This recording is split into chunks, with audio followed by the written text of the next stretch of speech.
Hello, everybody. Thank you for listening to 107.7 FM New Orleans. It is Friday, February the 24th. February is already over. Next week's going to be March. That's crazy. Happy Mardi Gras, everybody in New Orleans. We love you all. Thank you for tuning in. This is What the Frick Live. I am your host, Emily, and I have my other host with me, Rick. Hello. Hello, everyone. Hello, Emily. What a crazy week. Friday. January and February has gone by so fast. It's life, you know. It's one thing life. After Super Bowl just seemed like it was yesterday. It was like 2 weeks ago already. So, well, anyway, we thank you everybody for tuning in. We love you. You know how it is here with What the Frick Live. So please share this out. It helps our guests. It helps our show. It helps our network that we're on. And if you're tuning in by 107.7 FM New Orleans, we are going to be having a call-in option soon. So that's exciting. Exciting for sure. What kind of call-ins will we get? I don't know. But imagine. It'll make us think, what the frick? Oh. So if you're watching via social media, because we're live on several platforms, Facebook, Rumble, LinkedIn, YouTube, everything like that. But Facebook is the one that gives us a hard time.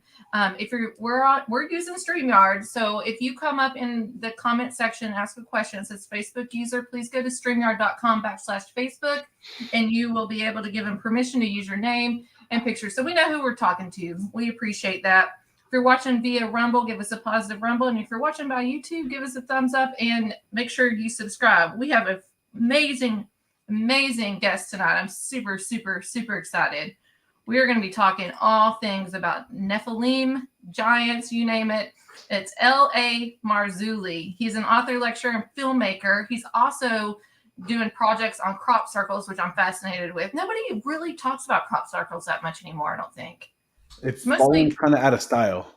Yeah, so he's bringing that back, and he's going to be working on something here in the United States in the next few months. So we're going to bring L.A. onto the show right now. Hello, L.A. Welcome to What the Frick Live. Hello. Hi, Emily. Hi, Rick. How are you? Great to be here. Thanks. So good. Welcome. Thank you. Thank you for joining us tonight. We appreciate it. So you're doing all this crop circle information. We're going to get to that later on the show. But how I know you is my own personal research into the Nephilim or the fallen angels, the giants, the watchers. Everybody has different terms for it. For the people that this is the first time you've been on the show. So for the people that have not really heard of these terms, can you explain what the Nephilim is and how they generated or became known? Well, you got to go back to the biblical prophetic narrative, specifically in Genesis 3:15. If we don't understand what Genesis 3:15 is, then we don't understand, in my opinion, the rest of the biblical narrative. Genesis 3:15, there's a little vignette. You've got Adam and Eve over here, you've got the dragon over there, and then you've got the pre-incarnate Christ. Now, some people will look at that and go, well, it's just, it's allegory. This is poetic. It really didn't happen, blah, blah, blah. Okay, believe what you want to believe. But the pre-incarnate Christ is there, and he says this to the dragon: your seed, your offspring, will be at war, at enmity with the offspring of the woman, the seed of the woman. The one coming from the woman will crush your head. You will bruise his heel. Sets up everything. It says, so if that's allegory, I'm a monkey's uncle. If that's poetry, then what does that mean? How poetic is that? No, it's very, very specific. Dragon, your offspring is going to be at war with the offspring of the woman. That's what it is. 3 chapters later in Genesis 6, the war completely erupts, the seed war. It's all about the seed. That seed war erupts when the sons of God, which are the fallen angels, saw the daughters of men, that they were beautiful, that they were fair, desired whomever they wished, and they married multiple wives, and they went into them in the Nephilim. This is the book Countermove, which talks about how the Nephilim returned after the flood, and it's quite a romp. But basically, the Nephilim are the progeny, the offspring of fallen angels, earthly women, creating a hybrid entity which is part immortal but soulless. It doesn't have a soul. It's soulless, but it's immortal. It can't die.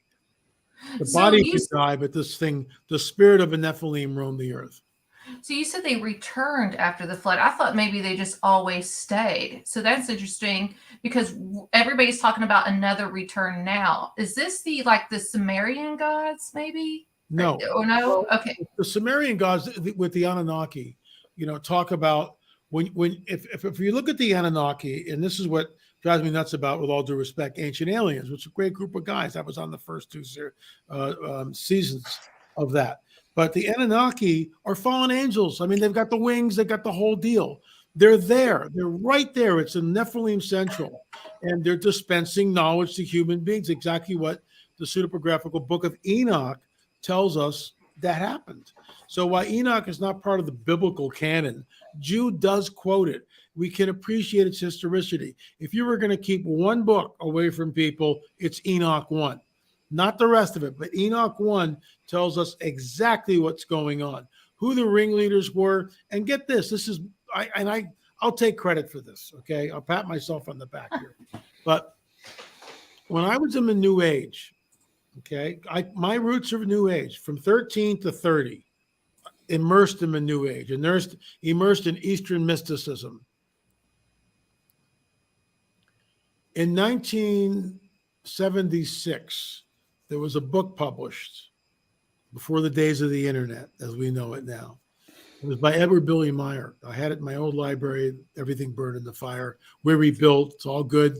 Best thing that ever happened in some ways. But the book was called UFO Contact from the Pleiades by Edward Billy Meyer. And I heard about it. And I got in my car and drove down to Los Angeles to the Bodhi tree. So this, you couldn't go online. There was no Amazon. None of this existed. You had to get in the car, physically drive to the bookstore, walk into the bookstore, ask the clerk, do you have this book? Yes, we do, sir. It's on aisle 7, halfway down on the left. And so that's what I did. And I came home and read that book in one sitting, UFO Contact from the Pleiades. Edward Billy Meyer has contact with an entity known as Semyazi. Semyazi? Semyazi. Okay. It's exactly the same name that we find in the book of Enoch. That's it. And I was the person, because I read this in 1976, all right? And then in 1980, I become Spirit-filled born again. And then I get Dr. I.D.E. Thomas's book in like probably 88, 89. So the internet's really still not happening, not like it is today, not in 88 and 89. And I meet with Dr. I.D.E. Thomas, who was my mentor. And I showed him his book. And then I showed him the book of Enoch, Semyazi. And that scripture, not scripture, but that from the book of Enoch, it says, Semyazi is addressing the other fallen angels. I fear ye will indeed agree not to do this thing, and I alone will bear this penalty of this great sin. I bear this penalty of this great sin I'm about to commit. So they all, the 200 watcher angels, committed to do the deed on Mount Hermon. Mount Hermon is called the mountain of the oath. So the 200 watcher angels agree to do this thing, knowing full well the penalty of a sin. So I'm showing all this to Dr. I.D.E. Thomas, and then I take Edward Billy Meyer's book and show him, here it is, in modernity. Is this the same entity? Is this Semyaza, the same one-letter difference at the end, as the same Semyazi that we read in the book of Enoch? I think it is. It was like he had the books in his hands and he just dropped them in his lap and looked at me with his mouth open. He was blown away by that discovery. And I might be the first person on the planet. I'm not saying I am, but I could be, because it's two completely disparate schools of thought. Book of Enoch in 1978, 79, you got to order it from a library. That's how you get it. You go to the library and you go, I want to order this book. And so you order the book, or from a bookstore, and 3 weeks later it comes. It's not the internet where you go click. No, it's like you got to go to a bookstore. So you had to have known about the book of Enoch. And then on the other side of the aisle, the whole goofy UFO phenomenon, Edward Billy Meyer, having contact from the Pleiades with this entity known as Semyaza. Did I put that together? Might have been me. Not saying I was, but I remember showing it to Dr. Thomas, and no one had heard about that at that period of time. So we took it. Hello, welcome. LA. Hi, Rick. How are you, bud? Yeah, I'm so good. But we took it to like level 9. I'm just kind of trying to fill in some of the blanks. I grew up in a very biblical house, went to a private Christian school growing up in the church. And a lot of my biblical knowledge, I mean, we memorized books of the Bible. There were times where I could probably recite the entire, Matthew, Mark, Luke, and John by heart. And growing up, I think a lot of the issues that maybe I had as a young teenager growing into a young man was I'd ask questions and things that didn't make sense to me, and the response was, well, it's an example, or it's not real, it's just, it's an interpretation, and it's faith. And I think what has impressed me so much, what I think you've done is you're taking these and it's the words of the Bible, and you're turning them into this research and hunting down the actual evidence in the real world. And I find that just so extremely fascinating. Thank you. Just to try to tie in together. So we have the Nephilim are essentially, you had fallen angels, and they procreated with the human women, human women, right? Daughters of men. And they created these new creatures that were essentially giants, larger, they were just different than humanity. And then in tying into the book of Enoch, you have the Bible. Everybody, you have a King James Bible in every hotel, but you have certain books that over the years that were kind of erased from the accepted over that first, second, third century, and they just decided not to include these books. And the book of Enoch seems to be the one that, if there was one that would have made it, perhaps it would have been that one in the whole Hebrew Old Testament Bible. And so with that, when you're looking at these other forms of literature, do you use those books that maybe didn't make it, or those letters that didn't make it into the Bible, for your research and as you're looking for? Yeah, I mean, yes and no. When I referencing the Book of Enoch, I'll say it's not part of our canon, but we certainly can appreciate its historicity. Something is going on there. When you look at the book of, let's say, Jubilees, or the Book of Giants, or any of those, sort of esoteric writings, I don't take it with a grain of salt. That's kind of disparages the whole thing. But I'm looking at it very critically and going like, something's going on here, specifically with Enoch, because when you read the book of Enoch, chapter 6, it's the same chapter that we get. It's if you look at them and they run parallel between Genesis 6 in our Bibles and chapter 6 in the book of Enoch. Right. It's basically verbatim, word for word. The only difference, in the King James, it says the sons of God. The book of Enoch says the angels of heaven. They tell you exactly who it is. The fallen angels come down. It's all because of Genesis 3:15. The reason why they're doing this, if they can pollute the genome, if they can make the genome where it's no longer human, game over. It's checkmate. It's checkmate. It's over. I win. My offspring is going to win. My offspring is going to win. Not so fast.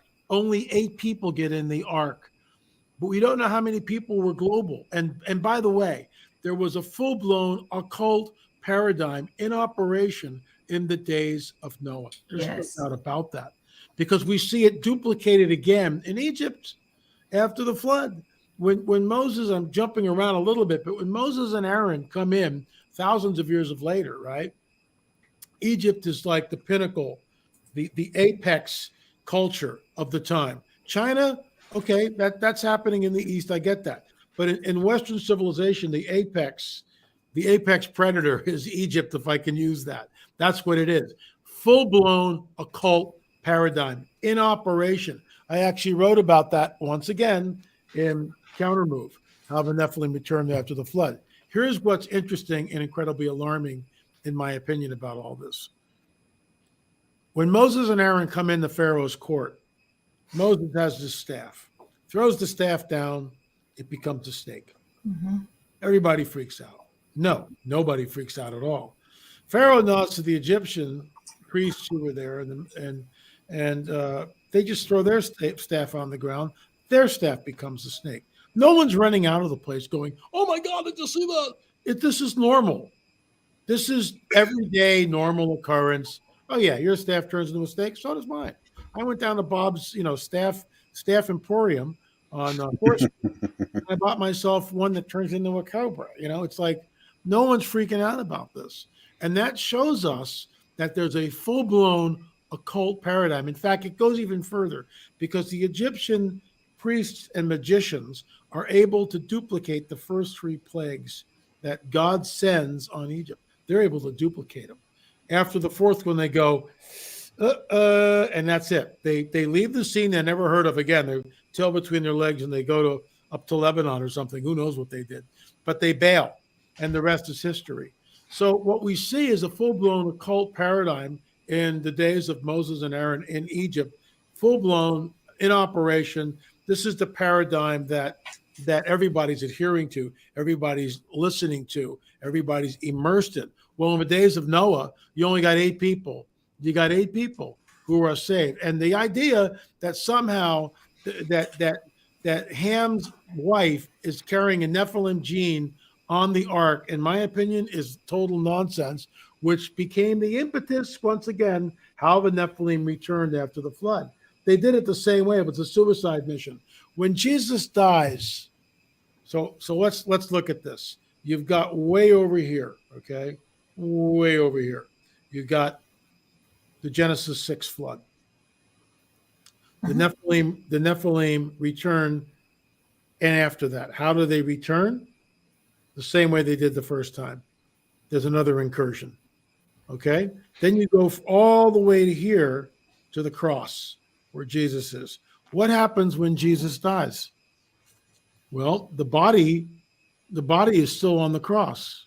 No doubt about that. Body's not going anywhere. Body's laying in the tomb for 3 days. But his spirit and his soul descend into the lower parts of the earth, to the dungeons, to the lowest part, which is called Tartarus. And who is there? The chained fallen angels are there. What does Jesus do? He preaches to them. It's a proclamation. He says, no jailbreak. You're not getting out. I got the keys right here. I just won. Game over. It's over. He wins. And they're not getting out. And that's Bullinger's paper. We actually quote it in the book. Verbatim, we quote Bullinger's paper in the book because it's a proclamation. And Peter talks about this. And so it all, once you're like this, it's like everything just. Is that a literal earth? Huh? Like, is that literal earth? It's a really good question. Is it a dimension that's accessed in the lower parts of the earth? How do we get there? Is it sealed off, or is it literally in the inner parts of the earth? We don't know. We don't know. So does this bring in Haditha Dam, then LA, with the Book of Revelations and the angels being captive and chained Exactly underneath what we're the dam? looking at. It's exactly who's there. That's exactly who's there. So you've interviewed. We have many military personnel and soldiers that's gone over there and fought in wars surrounding the Euphrates River. And there's a lot of the drying up the Euphrates River in prophecy or end times. Can you tell us? Have you been to the Euphrates River yet? Can you give us a background, Emily, on Haditha Dam? Like, explain to us what that is. That's what I was getting ready to. I was going to see if you went there, or you interviewed these people face to face, and I think that takes you can tell if someone is giving us a story or not. You're being lied to. It's pretty. Tell us what you know about Haditha Dam and the testimonies that you interviewed with these soldiers. I know that from the people that I've talked to, allegedly. There were several soldiers I talked to who were on guard duty there as the story goes. There's no way to vet their story, but as the story goes, they're on guard duty, and the prisoners who were down in these dungeons by the Haditha Dam were freaking out because they were talking about entities. They could hear the entities. They were being visited. They were being abused all sorts of ways. So is it real or not? I don't know. I do know that fallen angels are chained that somewhere, and they will be let out in the Book of Revelation. There's no doubt about that. Look, we're looking at a supernatural world, and we don't understand all the protocols. We're not given all the protocols of this ongoing cosmic chess match that we see between the Most High God and the dragon. There's this war that's been going on, and prophecy in the biblical narrative tells us that, the book of Revelation is no picnic here. It's the time of Jacob's trouble. It deals with the nation of Israel. So in order for Revelation to even take place, you've got to have a nation of Israel. That didn't happen until 1948. Think about that. So for 2,000 years, book of Revelation can't possibly happen because there's no nation of Israel. Once the nation is born again in a day, which fulfills all sorts of prophecies written thousands of years before the nation is brought back from the four corners of the earth and reestablished in their ancient homeland, none of it made any sense. So we are in a window of time which is unprecedented, absolutely unprecedented in all of human history. And we're seeing it unfold. We're watching it unfold right in front of us. And we're all kind of going like, oh my gosh, what are we looking at here? So you've got, and this will all seem like they're disjunct topics, but they're not. They all, in my opinion, they all dove together like this. You've got Sasquatch sightings through the roof, elongated skulls. These Sasquatch have elongated skulls, okay? They come in, they come out. You've got David Paulides' work, where people are going missing in the public parks and no one says anything about it. You've got the rise of the UFO phenomena, which is now being talked about openly on Fox News and CNN. We are going up the ladder of disclosure. There are now like 11 or 12 definitive steps on that ladder, which goes up to full disclosure. You've got the so-called fake alien invasion. You've got the abduction phenomenon, where people are being taken. Why? Ovum is taken from the women. Sperm is taken from the men. There's a breeding program going on. There's a breeding program. You've got, and we've had people on our show that have had encounters with hybrid entities, which are absolutely freaking bizarre. This came in, and I when you say hybrid, LA, do you mean like part human, part reptile, or animal? I mean this. Gosh, that looks like Terminator 2, the liquid guy on Terminator, or the original Terminator. It came from a game trail camera. I've got a letter of authenticity from the people whose game trail camera this thing appeared in. They were doing a home Bible study on the Bible's answer to the alien narrative.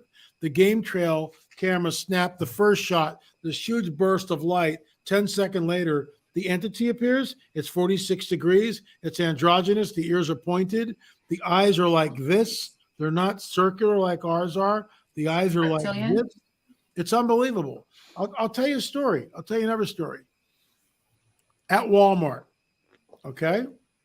People were shopping at Walmart, 3 o'clock in the afternoon. There's women is in an aisle. She's shopping. There's 2 or 3 other people in the same aisle. They're all shopping. Aisles in Walmart are long. We all know that. All of a sudden, the atmosphere changes, and at the end of the aisle, this 12-foot female comes walking down the aisle, 12 feet tall. How do we know it's 12 feet? Because the woman who called me and shared this was 5'6". She came up to the woman's waist. Okay. 3 people in the aisle. This giantess walks down the aisle. Everyone looks at her. They all have cell phones. No one thinks to take a picture. No one says, oh my gosh, look at that. They just look at the woman walking down the aisle. The woman walks to the end of the aisle, turns and disappears. They all go back shopping. All 3 witnesses go back to shopping. That's called UFO brain fog.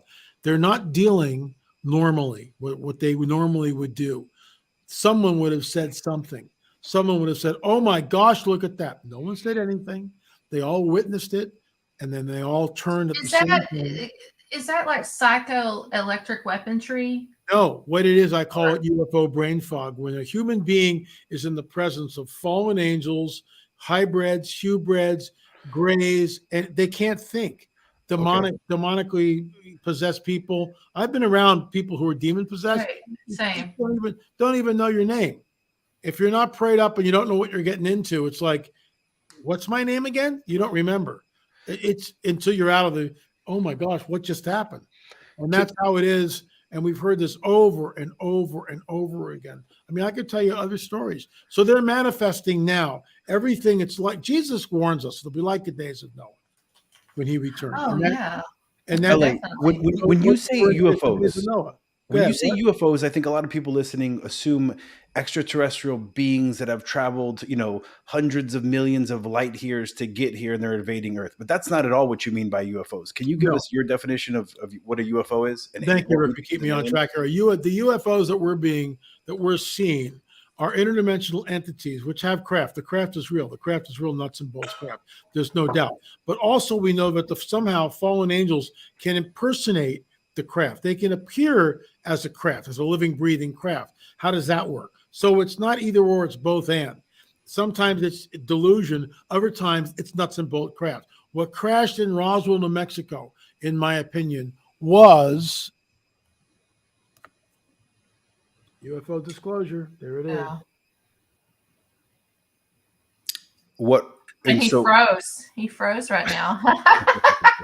They have beamed him up, everybody. Yeah, we're there. That's just, oh God, that's ominous right there. I know. Like, should we screenshot this? Listening. I have to log out and log back in if you can hear us. Yeah. He froze. The government is watching, because I'll tell you this, we are supposed to be live on 8 different channels here. And during this live, 3 of them have disconnected for the first time ever. Doing this show, 3 of them have disconnected. So, this is really super interesting to me. I'm going to have to, I'm going to boot him and he's going to have to come back in. I've never done that. I've never kicked a guest. But we're going to wing it right now. I want to know, who's responsible of taking out those books of the Bible. It's super important, especially the book of Enoch, because I do believe that our history has been hidden deliberately. It's a cover-up. And we got government topics, too, to bring up, later on in the show if he comes back on with Abraham Lincoln and FOIA requests. Yep. But when it comes to I think we brought up the Haditha Dam, but we haven't necessarily explained what it is. And so from my understanding, right, is in, it's Euphrates, right? It's Euphrates River, but that, I heard a no. No, you're good. I'm messaging. Now I'm getting spooked out. So essentially, right, in the Bible, it talks about the Euphrates River. It talks about Euphrates River drying up. It talks about having 4 angels that are placed deep in a hole under the Euphrates River. And then one day they're going to be let out during the end times, and they're going to destroy half of or a third of mankind. And so some would say, I'm not saying I believe this, but I did ask some friends if they had any questions. And they were military, right? And it was a joke text, but someone told me to ask about the body of the giant that they found over there, and that perhaps giant. Exactly, and about perhaps the reason that we went looking, after 9/11, while we did invade Iraq, Afghanistan, had nothing to do with 9/11, but everything to do with weapons of mass destruction, which was the DNA of giants that were over there. Gilgamesh's tomb, aka Nimrod. And that's going to bring in, I'm going to wait before we share this to see if LA comes back on. But, our government did send out a FOIA request in 2018 requesting where the body is. I think they're playing dumb. Anyways, I think we got the body, because if you look up some things and articles over in the Middle East during this time, a lot of that stuff was vandalized. So they said vandalized and things were taken. No one has seen Gilgamesh's body since we've attacked Iraq and Iran. And he was in complete, it was like one of the tombs that they broke into, even his beard was intact. If you pull it up, back on. Here we go. Yeah, look it up on the internet, and that's one of the most freaky, and the video that they have, and we're talking talking about Gilgamesh right now. We're filling in. Yeah, we had a power right where you paused was where you showed the book. I know. I'm like, dare I do it again, right? But there it is. I'm just going to tell you this. After doing this for so many years and everything, we have also been disconnected from 3 platforms. This is weird. Yeah, this has never happened before. The timing is always suspect. We are in the middle of a rainstorm here, but I found that timing really suspect. The bottom line is, when I got into this decades ago, nobody believed in UFOs unless you saw one. You know, people, oh, well, you know, he's, and if you were ridiculed, you were called names, name calling, ridicule, just basically the same thing that happens now. They've always do the same thing. Ridicule, name call, you know, point your finger, blah, blah, blah, blah, blah. You're a racist, you're a homophobe, you're this, you're that. Well, no, how about if I'm not any of those things? How about if I just have an opinion and I'm allowed to think and state my opinion without a goofy label? So in 2017, Tucker Carlson was the one that really broke the whole UFO thing on Tucker's show. And the rest is sort of history. We're now moving up the rungs of disclosure ladder, which is really incredible. So now it's okay to talk about this, and our government is even, you know, come on the record and tell us that even before the Roswell 47 crash. Now they're going back at 45. So if you have signed an NDA, non-disclosure agreement, in 1945, it's Glasnost, it's Perestroika. Come on in, tell us your story. What happened? All is good. We won't prosecute you. No jail time, no fines. But that's how the game is played. And Roswell was real. They have the bodies. They have the material. There was back engineering. We have been when you say bodies, real quick, because bodies is super important here, because we got spiritual bodies, like, you know, Michael wrestled with the devil or argued with the devil over Moses's body. We got Gilgamesh, Nimrod over in the Middle East, which is the weapons of mass destruction. So when we have these bodies in the government, say Area 51, is this Nephilim? It depends on who you talk to and what you're actually saying. So let's walk through it. The grays, which you can see right here in the figure. That's you make me nervous every time you show your book. So that's a gray. Right? That's a gray. I believe, as do other people, the late David Flynn believed this, that the gray, and by the way, David Flynn's research, second to none. The guy was incredible. So David Flynn and I had a conversation.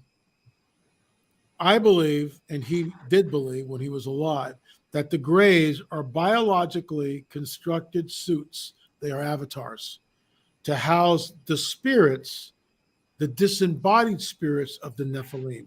When the flood of Noah happens and the Nephilim are destroyed. But the Nephilim have a spirit body then that can be, I guess it's demonic possession then, right? Well, but that the demons of the earth are the disembodied spirits of the Nephilim, which wander the earth. Okay, that makes sense now. And in order for them to manifest, they have to inhabit something. Right. Whether it's an object, a dog, a cat, or a human being. And so the dragon, this is conjecture, and I realize it's completely off the charts. When you say dragon, LA, sorry, are you talking about Satan, the devil, the dragon? That's another name for him. Got it. Okay. When you say Satan, people don't look. Lucifer. Yeah, even Lucifer, people don't listen. We say the dragon, people, oh, what's that? That's why you dragon, because that's who he is. So the dragon has all these disembodied spirits of the Nephilim, which are the progeny of fallen angels. They're in a fixed state. They're irredeemable. They have no soul. They have no soul. They're soulless. They're in a fixed state. Okay?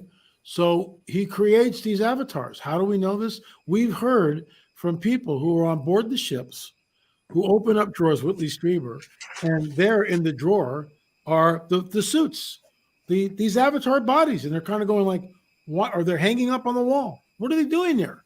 Well, because this allows the demon to inhabit this thing. So what crashed in Roswell were avatars. Okay, my mind just went blown because I think of predictive programming, in the movie Avatar, and now I'm thinking about the metaverse and AI. Are we talking to demons? The demons can definitely access AI, and that's where it will go, in my opinion. My mind is blown right now. Rick, you're going to have to take over for a second because... No, I've been using ChatGPT to run my life for the last couple of weeks, and now it's corrupted. When we talk about aliens, UFOs being Nephilim in these, these suits, right, that make them tangible, are there aliens when we look out into space and we see all these galaxies that are so far away? Are we the only intelligent life in this galaxy, or are there tons of other places of where intelligent life has existed, does exist, that one day or has already interacted with us? The Catholic Church believes in the plurality of worlds. I do not. And the reason why I do not is because Scripture tells us that Father God, El Shaddai, is going to roll up the heavens like a scroll. Now, is that just, that's just Jewish poetry? I love these people who say that. That's just poetic. He's really not going to do that. Oh, really? Or is it literal? As a biblical literalist, it's literal. He's going to create a new heaven and a new earth. The New Jerusalem descends on planet Earth, not some other planet. It comes here. Jesus comes here. Jesus rides the white horse and comes here. Do I think there's life on other planets? I do not. I do not believe in the plurality of worlds. I don't. I think we're it. And I realize, how can you find people on the other side? Go, there's billions of galaxies that way. Oh my God, how can you possibly think that? And they go off the charts. I'll tell you easily how I can think it, because we're it. I have a question. I feel like I need to raise my hand like I'm in class. So I went to seminary school. I have a bachelor's and master's in Christian education or minor in theology. So what makes me think it was not a denominational school I went to, but what makes me think that there could be possible different areas, whether or not it's off this worldly spectrum? This is where the flat earth people come in, beyond that Arctic wall. I don't know if it's up in space, but in Job, we have the sons of God that come together, and then Satan joins them. Right. So Satan is technically the ruler of this world. So where's these sons of God, which is also the Nephilim eventually, they come down and make, where do these sons of God come from? Are they rulers over regions, or is there a hierarchy? Emily, go to Ephesians 6. We do not wrestle against flesh and blood, but principalities, against wickedness in high places, all that stuff. When Satan rebels, and this is what people crack me up with the earth is only 6,000 years old, and angels were created on the second day. Nonsense. This thing goes, look, angels aren't created, and then they all go, I think we need to have a rebellion. Yeah, okay. What's a rebellion? Well, I really don't know, but we're going to do it anyway. No, the dragon is whispering and sowing the seeds of rebellion and corrupting the angelic host. And Father God allows it. He allows it. He's not like saying, no, we can't do this. He allows it. And the rebellion takes place, war breaks out, and now we've got a real mess on our hands. And we human beings, are the replacements for the fallen angels. We're not angels, because he doesn't do things the same way twice. He never does. He's always creative. So we're made in the image and likeness of God, but we're a little lower than the angels. And then you got Jesus, which is he just divided it all and made it. Yep. Confirmed it. I mean, there he comes down. And it's all about bloodlines, everybody, too. And Rick, look at Rick, everybody, right now. Yeah. You talk about him rolling up the heavens and the earth, right? And we talked about hell potentially being a physical location on earth. Where is heaven located? Well, it's obviously, or not so obviously, interdimensional. We know that every shaman on the planet, let's start there. Every shaman who takes ayahuasca, who takes the Carlos Castaneda, Little Smoke, peyote, whatever it is, every shaman from Australia to the New World to South America to over in Africa. So it's the whole deal, right?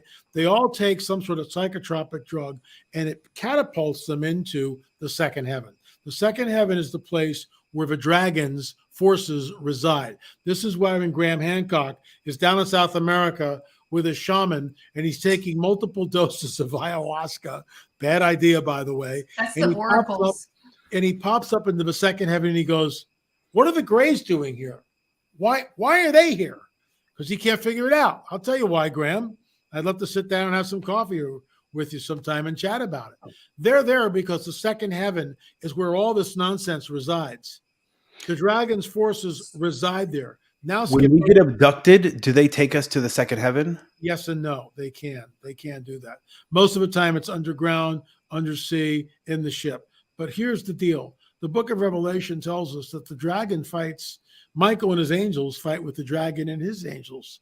And I call it the great eviction notice.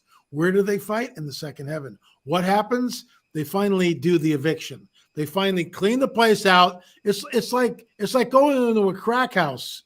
That's really what it is. It's like a supernatural crack house. So we have technically Abraham's bosom. You think that's the first heaven, and then we have the second heaven? The first and then heaven. Was it Elijah? Who was it that was taken up to the third heaven? Elijah or Elisha? Elijah was taken up in the third heaven. Abraham's bosom is a place before the cross. All right? Okay. Before the cross. And when Jesus goes, he sets the captives free. To be absent from the body is to be present with the Lord. It's different now because of Jesus. It's different. But all these guys were held someplace in Abraham's bosom, this holding area. So are they still there? No, hold on. The people that died before Jesus kind of makes sense if they were still held there in some ways. They're taken up. He sets the captives free. He led captivity captive. He goes down and preaches to the fallen angels. Then he goes, let's go. Time to go. Okay. You're free. But their bodies are still here, even if it's one molecule. So when look, Paul says this. It took me years to figure this out. Paul says that to be absent from the body is to be present with the Lord. I'm spirit, soul, and body. My spirit is the spirit man. My spirit will remain inactive until I am born again. And when I'm born again, my spirit man comes to life. My soul is what I've inherited in my DNA. It's my proclivity to play baseball, play piano. You know, if you're a female, to be a ballerina, be a school teacher. Everything's in our DNA. That's my soulish nature. It's my personality, to who I am. My body is this. Paul says to be absent from the body is to be present with the Lord. When Jesus dies, his body's on the cross. No doubt about it. But how does Paul know if he's not dead yet? But because he realizes what happened to Jesus. Jesus' spirit and soul goes down and preaches to the spirits who are captive, the angels who are captives in Tartarus. And then he comes back up and he reunites with his body. And that's where we get the Shroud of Turin. And that image is created on the shroud. There he is. That's what it looks like. Secundus Pia's original photograph. So Secundus Pia is looking at the shroud. He's got the old box camera and he's underneath the sheet and he goes click. Now he's in his dark room and he's doing this with the glass plates. So he thinks he's going to get a negative. That's what he should get, right? No. He got a positive. And he almost drops the glass plate because he's completely blown away. And frankly, who wouldn't be completely blown away? And it's not a forgery because they've never been able to duplicate this ever. We're looking at something that I call it God's calling card. And people go, blah, blah, blah, blah. Well, it's not in violation of the second commandment. Thou shalt not make a graven image or bow down to it. This is a self-portrait. Because he made it himself. A selfie. He's a selfie. Exactly. Have they ever carbon tested that? Have they ever dated the Shroud of Turin? Done any studies on it? Yeah, they did. Look at his skulls back there, by the way, everybody. I'm sorry. We have to get into that, by the way. I know we're getting so sidetracked. We only got like 13 minutes left. You'll have to have me back on. For sure. Oh, my God. Guys, you got to understand something. It's going to have to be April. You got to understand something. I've written 13 books. Number 14 I'm working on. I've produced, co-produced, directed 23 films. Actually, 24. Yeah, you're super brilliant, by the way. Well, no, it's not that. It's just that No. there's a corpus. Yeah, like there's a of world calling on people that do this. You're one of the very few people that do this, LA, and that's why I admire you so much. And that's why you're one of the top 10 people I've ever wanted to interview, because I've researched all this stuff, and I'm just a lowly girl here in Kentucky, and you're the only one that's really coming out talking about this, which is very critical in today's world, because this is all about bloodlines and what we're fighting, and just like we mentioned earlier tonight, the weapons of mass destruction. I don't think it's what everybody thinks it was. I think it was the body of Gilgamesh and the things that was happening over there. And you're really, I don't know if you know him, Rabbi Jonathan Cahn. Sure. I met him. Yeah, I know who he is. Love Rabbi Jonathan Cahn, but you kind of remind me of him in some ways. And so I listen to both of you very much. And you're the only two that's really coming out talking about it. All of the shakings and the things that's happening. And then to bring in the UFO aspect of it, which is also spiritual, which some people don't realize that in the crop circles. Yeah. Like, it's crazy. We talk about the things that are happening right now, and that based on Israel being its own state, we are moving towards an event. And I think anybody who's ever read the book of Revelations knows that it's Armageddon, right? It's the end times, and it's this supernatural battle between good versus evil. And obviously the fallen angels, the Nephilim, are going to play a major role in that. What are we looking for? What are we seeing going on in the earth? What's the next thing? What's something that I can look and say, oh my, geez, I just watched CNN today and I saw this. It's on. It's about to go down.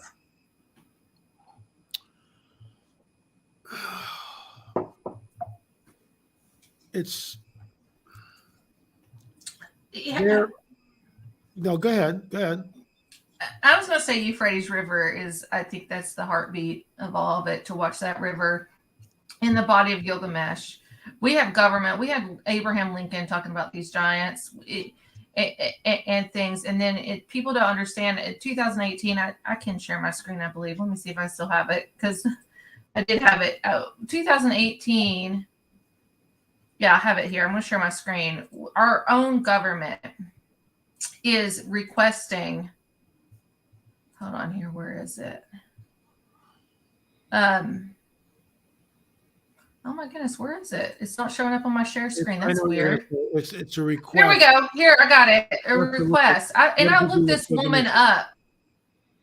I looked this woman up, and I couldn't find any information on her, but it's Deidre here. I'm highlighting it. I got it. Right. Requesting documents pertaining to the resurrection chamber of Gilgamesh, which was in the Euphrates River area, the location of the body and the location of the buried Nephilim. I believe our government knows these bloodlines are important. I believe that they're trying to intercept them. I think that they're cloning them in many ways. And this is good versus evil. In any kind of position that you can, and we're going to have Gog and Magog and all that kind of stuff coming in here. But our history has definitely been hidden. Absolutely. And erased. No doubt. So who was the responsible party that took away the Book of Enoch and the other 18? My opinion is the Catholic Church that took away all that, which was the Romans that hung Jesus to the cross. And that's a counterfeit. Oh my gosh, I can't believe I want to talk about this. This is the counterfeit that I'm talking about. I'm not anti-Semitic in many ways, but we've had the European Jesuit bloodline intercept the bloodline of Jacob, the Jews of Jacob. And the Pope that we have in place right now with the Roman Catholic Church is the first Jesuit European Pope, and he's doing the one world religion, Chrislam, all this stuff. In my opinion, I think the bloodline of the Antichrist comes from the Roman Catholic Church, and then all these governments around it is backing it in many ways. Everybody goes to the Pope for answers, and it deals with bloodlines. And I think that our government actually, they got a response, and it says closed. So they didn't release it to the public yet. It's not declassified. So I want to know what that response was that deals with Gilgamesh and the location of the Nephilim. No, on a FOIA request, it's closed. Just means they've responded to it, Yeah, and that's if all it's it is. It's yeah, sort of a big Right. They nothing. responded. So what was the response? They We didn't don't know. declassify it. That's what I'm Yeah. saying. but So probably nothing could have been the Yeah, answer as well. all they it could can have say been is, something. If well, it could have I would been say that they nothing. probably just went, we don't know what you're talking about. Thank you so much for inquiring. Thank you, and over. Because The body remember, is gone. Hold on. Let me go back to my last question, which was Okay. what's next? What are we looking for, LA? What are we waiting on? What's something that I can be ahead of it and say, oh my God, when this goes down, I know that we are ready to throw down supernaturally. full disclosure. When a mile wide craft or a half a mile wide craft or some craft materializes over some city, whether it's Beijing or Tel Aviv or Moscow, Paris, United States. Los Angeles, whatever, when that craft just sits there and hovers like this and doesn't move and sits there for day after day after day, the entire grid will light up. The grid light up. The last time the grid really lit up was COVID. And it was COVID, COVID, COVID, COVID, COVID. No matter where you went, they lit up the grid, right? When this thing happens, the grid will light up, the internet will light up, the news cycle, they'll be spewing this stuff out. Bob, I'm underneath the object right now. It certainly is a craft. There are jets, helicopters around it. There seems to be some sort of a force field around the craft, according to some sources that we have that are going to remain anonymous. There has been contact with the occupants of the craft, and as far as we know, they have stated that they come in peace. But the reason why that they've chosen to manifest now, according to a source that I have, is because of a nuclear incident that happened just a few days ago. Now, all that is completely fantasy, but that's what I think is going to happen. You couldn't have answered that question any better. You're saying that the end times is going to be exactly like the movie Independence Day, except it's not going to be aliens. It's going to be the Nephilim. It's going to be the fallen angels, the demons that are waging war against the rest of us. And when they come here, they will give us the free energy and they'll give us a DNA upgrade. They will say that they are our progenitors, that they created all life on this planet. They genetically manipulated the DNA of early man. They started the world's civilizations. They started the world's religions. And now at this critical juncture, they are back to usher mankind into a time of a golden age. New Ages have been saying this for 50 years, for crying out loud. And this is where we are. This is where we are.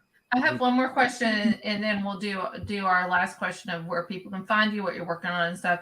So, the body of Gilgamesh. I'm fascinated with Gilgamesh. My friend, you've been on his show too, Mike Ricksecker. He's one of my dearest friends, and he's been in Egypt and all this stuff. And I always tease him like, "Look for Gilgamesh," and things. So that body is super important. Do you think that we'll find? Do you think that this might be a absolute all social media and stuff that we'll find the body of Moses? I don't think Moses is going to show up. That's just my personal opinion. I think he's tucked away at some place, but anything is possible. I think he's crucial in a lot of aspects to find that body if it's really him. Well, and there's no way of knowing. There would be. I'll tell you one thing. We only have 5 minutes. There was there was a little tablet that showed up on Mount Nebo. By the way, I'm leading an Israel tour. Oh, we haven't even got to Mount Hermon yet, and the UN and all that kind of stuff. Let me get the plug in. I'll be leading a tour to Israel. In October this year, I'll be going to Israel. There's plenty of room to sign up. LAMarzulli.net, LAMarzulli.net. We will be at Mount Nebo. Mount Nebo is recently, last year, where they found this little tablet, okay? Mount Nebo is the gateway to the promised land. Right. That little tablet says, cursed, cursed, cursed, cursed of Yahweh. You will die cursed, cursed, cursed, cursed. I believe that was found on Joshua's altar. Joshua is the one that went into the promised land and destroyed the Nephilim tribes. I believe that tablet is for the inhabitants of the land. That's my take on it. I've actually talked to the archaeologists and the people who have discovered it, Aaron Lipkin.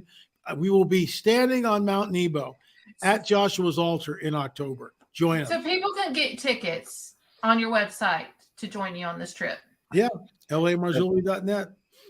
I've had the opportunity to visit the Holy Land a couple of times, and it's a life-changing experience. It No is. matter what you believe in. Now, to have LA Marzulli, guide you through that process would be the We need to absolute start a GoFundMe. Everybody opportunity GoFundMe of a lifetime. on what the Rick, what I want to the go with that.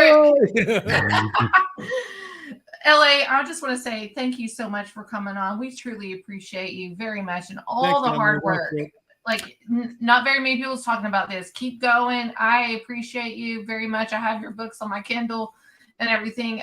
You're amazing and all the knowledge. We didn't even talk about the Kandahar giant. No, we can't get everything in. I know.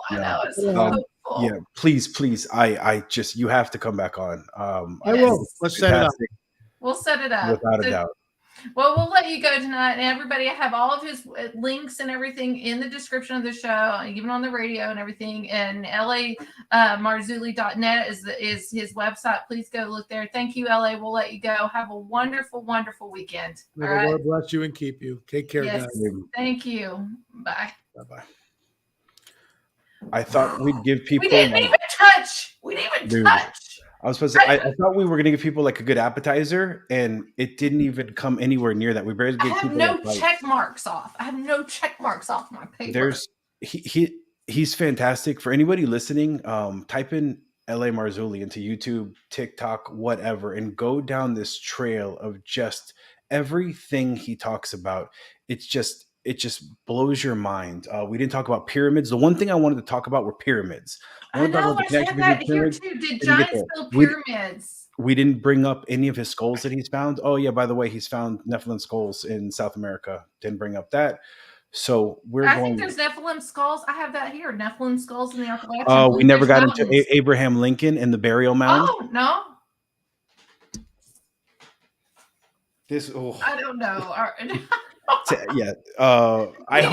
We need help, everybody. Yeah, I hope everybody listening. I hope you enjoyed that as much as we did. I enjoyed it so much. He's one of the top 10 people I've ever want to interview. I have 3 more people left. I can't wait to see who the other 3 are because Jose Canseco is one of them. Oh, that would Cincinnati be Reds. He's so into UFOs and hunting Bigfoot. And all together. Dan Aykroyd is another one. And then I have one other I'm not going to talk about right now. That's a surprise. Right. Yes. So thank you everybody for tuning in here on 107.7 FM New Orleans. We are here every Friday night at 7 p.m. Eastern Standard Time. Thank you for everyone tuning in. I'm sorry. There's 3 locations here, social media wise, that we got disconnected. I have no clue what happened. But we're still live on Facebook, Rumble, LinkedIn, YouTube, and Twitter. The other 3 has gone out. So we bring up UFOs, Nephilim, bloodlines. You never know what's going to happen. So next week, though, I'll tell you this, March the 3rd, 3/3/2023. March is my birthday month.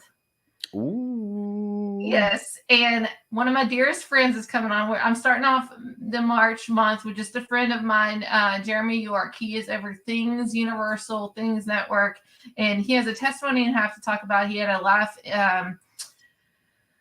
He could have passed away from a work injury in December of last year, not 2022, 2021. And he's just a dear friend of mine. We've investigated, we've done things together. I love him. He's super fun. He's coming on in March. That's going to be kickoff with somebody super fun, laid back atmosphere. And then we're going to be getting into some nitty gritty. We got some amazing guests on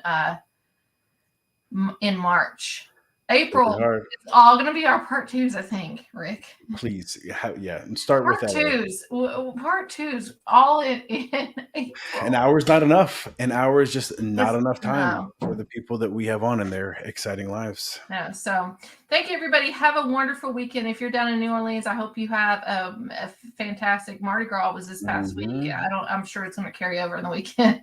Whatever. Happy Mardi Gras. We love you all. Have a safe and happy weekend. We'll see you next week at Friday at 7 p.m. Eastern Standard Time, 6 p.m. Central.